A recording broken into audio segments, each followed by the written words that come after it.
Halo Sobat Inspire, kita ketemu lagi di channel Inspire Mathematics for a Competition Training Center. Kita akan membahas dua soal lagi berkaitan dengan soal IMSO tahun 2021 yang baru terlaksana kisaran 2 minggu yang lalu ya. Dan kita akan membahas soal geometri lagi, ya soal geometri lagi. Nah, untuk soal yang pertama yang akan kita bahas itu soal nomor 5 di berkas yang aslinya ya. Di berkas aslinya soal nomor 5. Nah, soalnya begini. Pada gambar berikut bahwa ABCD adalah suatu persegi di mana M itu merupakan titik tengah dari AB. Jadi ini adalah titik tengah ya. Kemudian jika AC berpotongan dengan DM,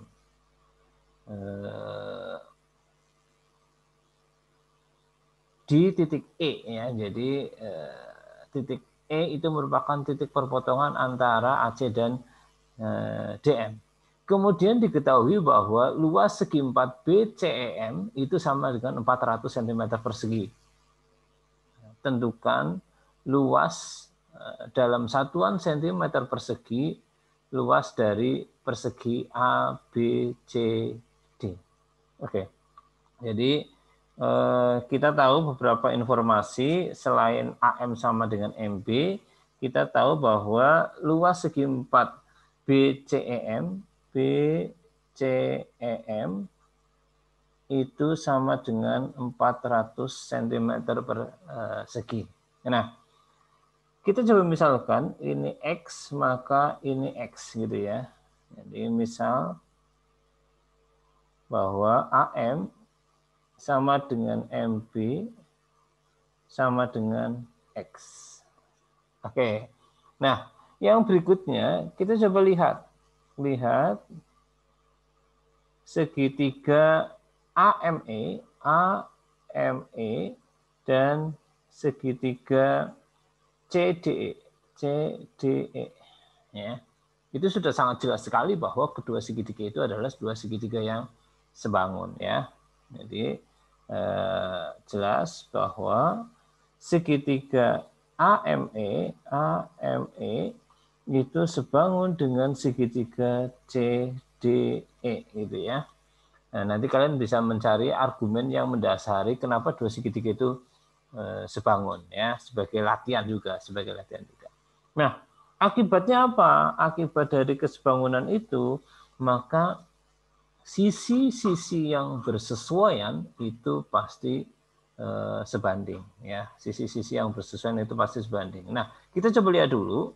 Ketika AM sama dengan MB sama dengan X, maka kita bisa melihat bahwa AB-nya itu sama dengan 2X ya. Di mana karena dia adalah suatu persegi, maka DC-nya itu juga sama dengan 2X. Nah, sekarang berarti kita sudah dapat perbandingannya ya, bahwa AE berbanding dengan EC itu pastilah sama dengan ME, berbanding dengan ED pastilah sama dengan AM, berbanding dengan CD yang sama dengan X berbanding 2X atau sama dengan 1 berbanding 2 ya. 1 berbanding 2. Oke. Nah, maka dari situ kita bisa mengatakan begini aja ya. Misal AE berbanding dengan EC itu sama dengan Y berbanding dengan 2Y ya. Ini untuk membedakan saja sebenarnya, tanpa memisalkan itu pun sah-sah saja ya. Oke.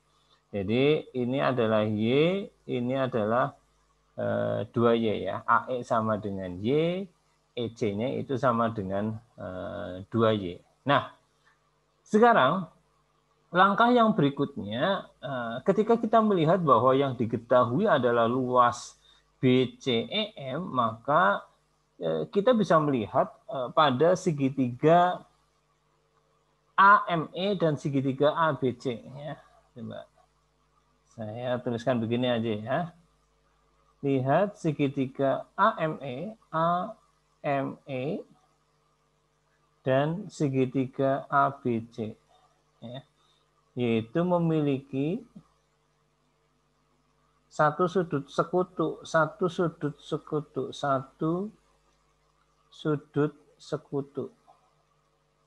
atau sama, ya.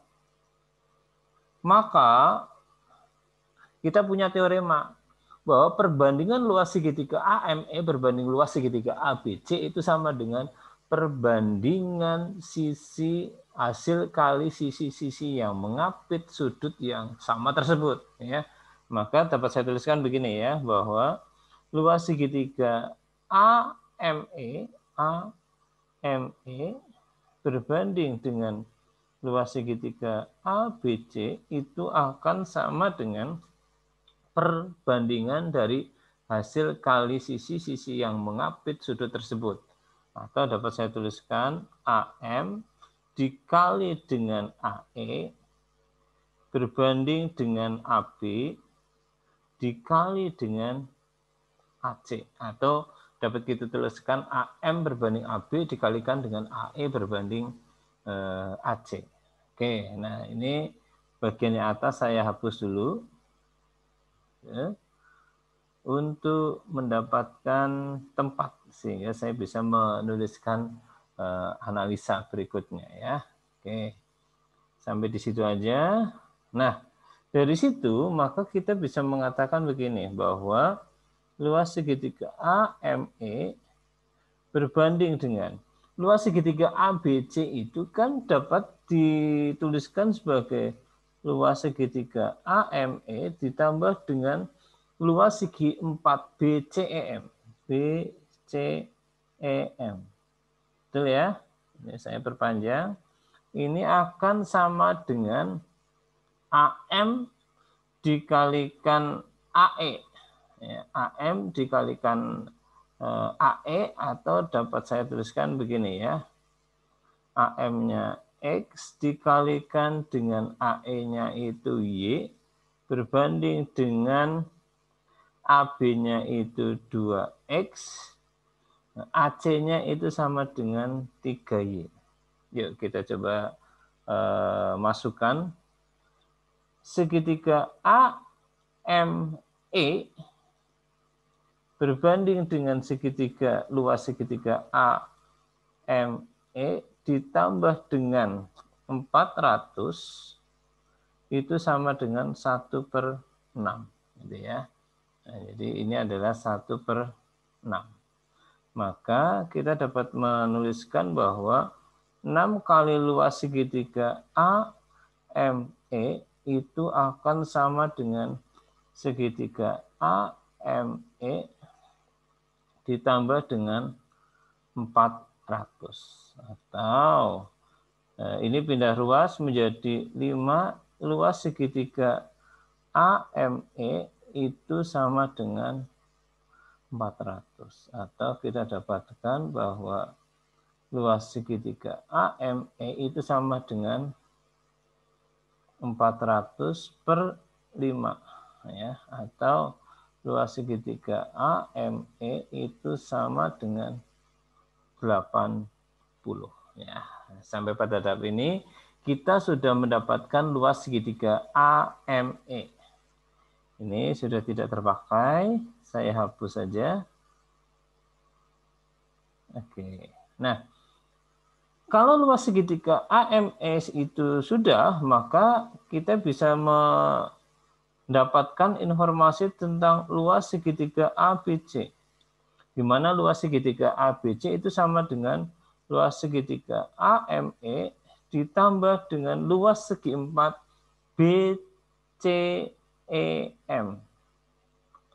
Gitu, ya. Di mana AME-nya itu sama dengan 80 dan BCEM-nya itu sama dengan 400, atau didapatkan sama dengan 480. Tapi belum selesai. Yang dibutuhkan oleh kita adalah luas ABCD atau luas persegi ABCD. Nah, maka kita bisa mengatakan bahwa luas persegi ABCD itu sama dengan luas ABC dikali 2 gitu ya. Atau sama dengan 2 dikali dengan 480 atau sama dengan 900, ini saya tuliskan di sini ya, jadi sama dengan 960 cm persegi. Ya, ada cara lain? Pasti ada. Ya, silahkan bisa dieksplor bagaimana kalian bisa mendapatkan luasan ABCD yang sama dengan 960 cm persegi sesuai dengan kondisi dari soal tersebut. Oke. Nah, kita coba akan masuk ke soal yang kedua ya. Soal yang kedua ini cukup menarik ya dan rumit. Nanti jangan heran ketika jawabannya itu panjang ya, tetapi kita coba akan pelan-pelan, harapannya video ini bisa membantu kalian untuk mencoba mengembangkan logika berpikir sekaligus logika tulis yang bagus itu seperti apa. Oke. Nah, soal ini ada di soal nomor 6 di berkas aslinya ya, di berkas soal IMSO. Soalnya begini. Pada gambar di bawah ini, STM dan OUI adalah suatu segitiga siku-siku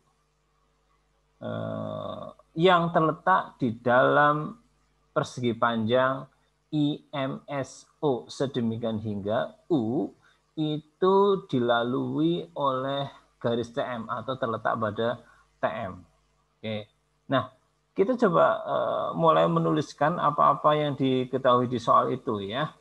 Bahwa ST itu sama dengan 21.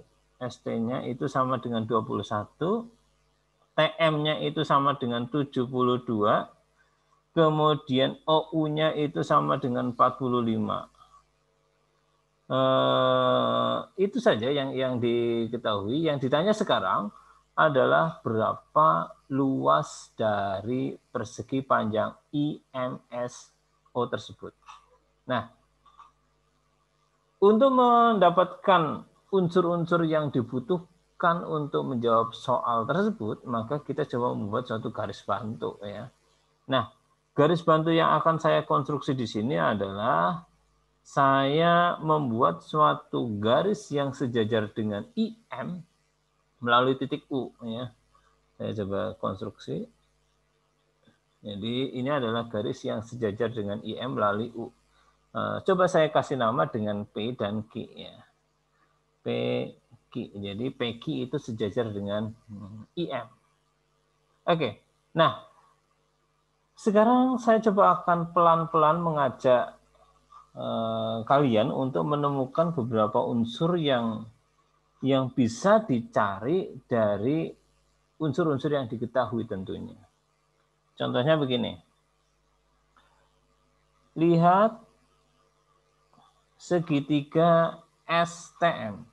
STM. Nah, itu kan segitiga siku-siku ya. Maka kan pasti akan berlaku teorema Pythagoras. Ya, kita bisa mencari SM-nya ya, di mana SM kuadrat itu akan sama dengan ST kuadrat ditambah dengan TM kuadrat. Di mana ST dan TM-nya itu masing-masing diketahui ini adalah 21 kuadrat ditambah dengan 72 kuadrat. Ya, ini sama dengan 441 ditambah dengan 5.184. 5.184 atau sama dengan 5.625. Dengan demikian bahwa SM-nya itu sama dengan akar dari 5.625 atau sama dengan 75.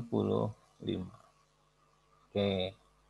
Jadi panjang SM itu sudah kita dapatkan ya. Nah, karena IMSO adalah suatu persegi, IMSO SO adalah, bukan persegi ya, tapi persegi panjang.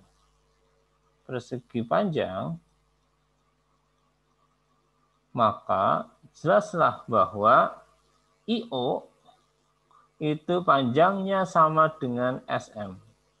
Berapa tadi? Itu 75 cm. Jadi ini adalah 75 cm ya, IO-nya atau OI-nya. Oke. Nah, sekarang kita coba beralih ke segitiga yang sebelah kiri ya, yang sebelah kiri ya. Coba lihat segitiga OUI. OUI ya. Itu kan juga segitiga siku-siku ya. Siku-siku. Maka kita bisa mencari panjang UI-nya.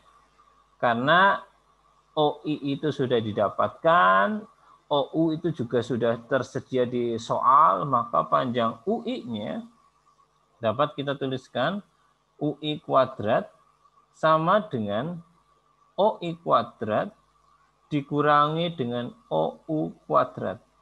Atau OI kuadratnya 75 tadi sama dengan 5.625 dikurangi OU kuadratnya yaitu 45 kuadrat. 45 kuadrat itu sama dengan 2025 atau sama dengan 3.600 ya. 3.600. Dengan demikian maka panjang OI-nya dari UI-nya itu sama dengan 60 cm. Jadi ini sama dengan 60 cm. Oke. Nah, jadi pada segitiga OUI, sisi-sisi segitiganya itu sudah kita dapatkan. Oke, nah sekarang saya coba akan masuk ke tahapan yang berikutnya ya, ke analisa yang berikutnya. Informasi yang sudah kita dapatkan sudah saya tempatkan di sana.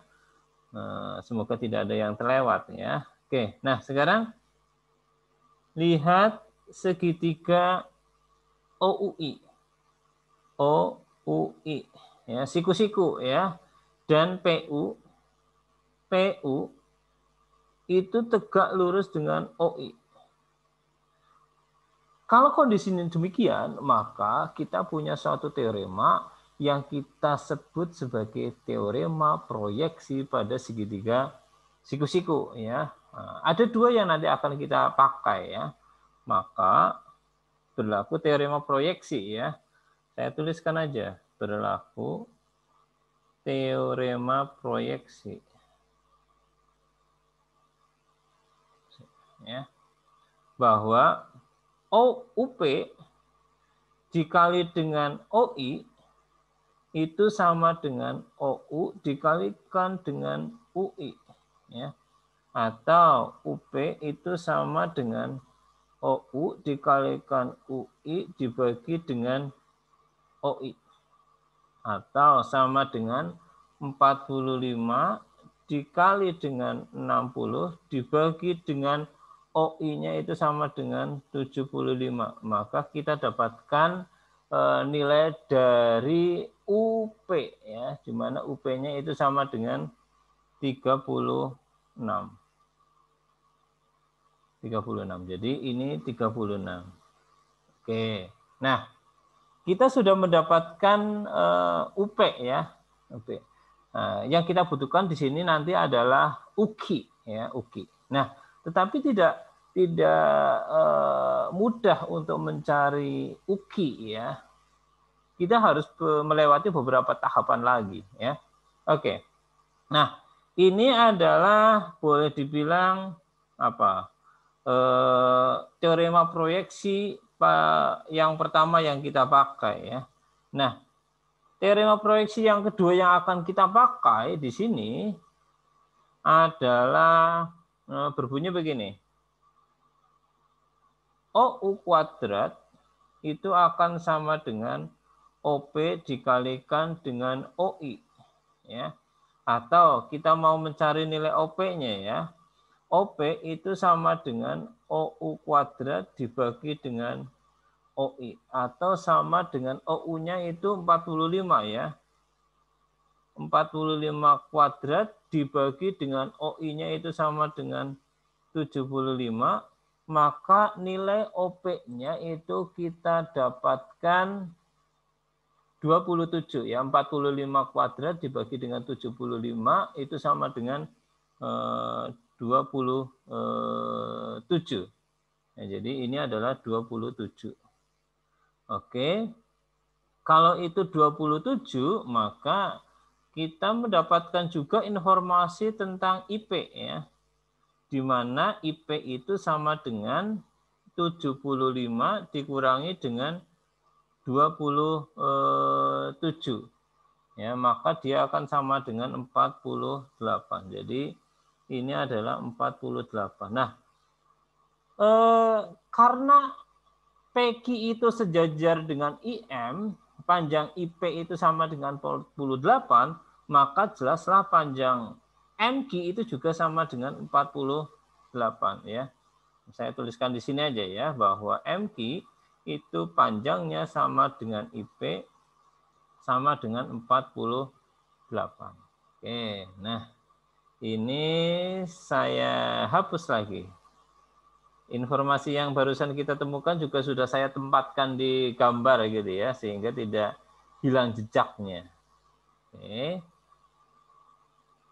Oke, yuk kita lanjutkan ya.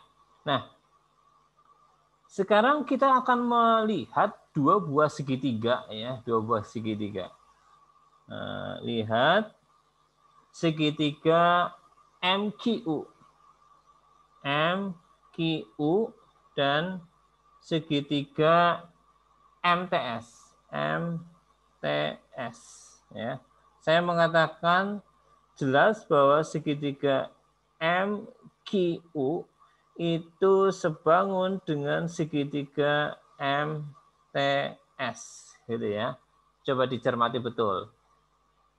Coba cari argumen kenapa saya bisa mengatakan bahwa dua segitiga itu sebangun gitu ya. Saya tidak akan mengatakan di sini biar sekaligus untuk latihan memberikan argumen tentang dua buah segitiga dikatakan sebangun. Nah, akibatnya apa?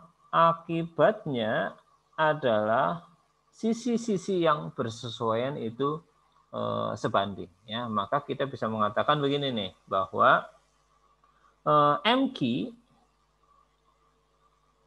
berbanding dengan MT itu sama dengan QU berbanding dengan TS. Ya. Sebenarnya ada yang ketiga lagi yang berkaitan dengan sisi miring, yaitu MU berbanding dengan MS ya. Tetapi itu tidak kita perlukan. Kita cukup menuliskan dua perbandingan sisinya yang ini ya. Nah, karena kita mau mencari QU-nya. Maka dari sini kita bisa mengatakan bahwa QU itu akan sama dengan MQ dikalikan dengan TS berbanding dengan MT. Ya, di mana MQ-nya itu sama dengan 48 dikalikan dengan TS-nya adalah 21 per MT-nya. MT-nya itu sama dengan 72. Maka kita dapatkan panjang dari QU itu sama dengan 14. Oke, nah dari situ maka kita bisa mengatakan begini nih, ya. Kita coba gabungkan beberapa informasi yang sudah kita dapatkan ya, bahwa PQ itu sama dengan PU ditambah dengan UQ. Ya, atau sama dengan 36 ditambah dengan 14 atau sama dengan 50 ya. Nah, kita juga bisa mengatakan bahwa PQ itu juga merupakan lebar ya, lebar atau IM ya. Boleh saja kita tuliskanlah ya, bahwa IM itu sama dengan PQ itu sama dengan 50. Nah, langkah yang terakhir adalah karena panjangnya itu sudah kita dapatkan dan juga lebarnya sudah kita dapatkan, maka tentunya kita bisa mencari luas dari persegi panjang IMSO, yaitu sama dengan panjang dikalikan lebar ya, panjang dikalikan lebar, atau OI dikalikan dengan IM, atau sama dengan 75 dikalikan dengan 50, atau perkalian tersebut akan menghasilkan 3.750 cm persegi. Nah, kita sudah sampai kepada tahap akhir menjawab soal ini ya. Cukup panjang, ya, tetapi saya rasa analisanya cukup jelas, langkah-langkahnya cukup jelas, prosedurnya cukup jelas, argumen-argumen yang diberikan yang mendasari setiap kalimat, setiap langkah itu juga saya rasa sudah jelas ya. Tinggal tadi beberapa pertanyaan yang harapannya menjadi latihan bagi kalian yang mendasari dua segitiga yang ditunjuk tadi sebangun, gitu ya. Oke, sampai ketemu lagi di pembahasan soal-soal yang berikutnya. Untuk jenis soal apapun yang nanti akan kita bahas, gitu ya. Semoga bermanfaat untuk video kali ini. Sampai ketemu lagi. Bye.